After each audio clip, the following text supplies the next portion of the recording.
ইরানের ইতিহাস শুধু একটি দেশের গল্প নয়, এটা একটি সভ্যতার পরিবর্তনের গল্প।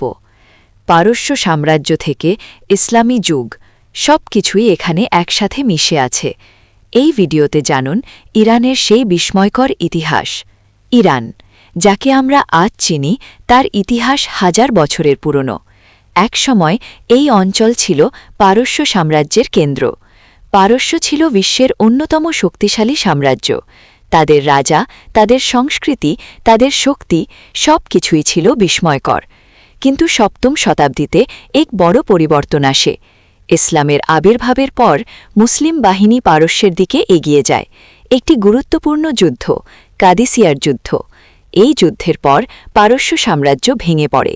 ধীরে ধীরে ইরান ইসলাম গ্রহণ করে। কিন্তু এখানেই শেষ নয়। ইরান শুধু ইসলাম গ্রহণ করেনি, তারা ইসলামী জ্ঞান, সাহিত্য, সংস্কৃতিতে বিশাল অবদান রেখেছে। ইবনে সিনা, আল ফারাবি এই অঞ্চলেরই মহান ব্যক্তিত্ব। পরবর্তীতে ইরান একটি আলাদা পরিচয় তৈরি করে, বিশেষ করে শিয়া ইসলামের কেন্দ্র হিসেবে। আজকের ইরান ইতিহাস, ধর্ম, রাজনীতি সব মিলিয়ে একটি জটিল বাস্তবতা। কিন্তু একটি বিষয় স্পষ্ট, ইরানের ইতিহাস শুধু একটি দেশের নয়, এটা পুরো মুসলিম বিশ্বের ইতিহাসের অংশ। আসসালামু আলাইকুম, আল্লাহ হাফেজ।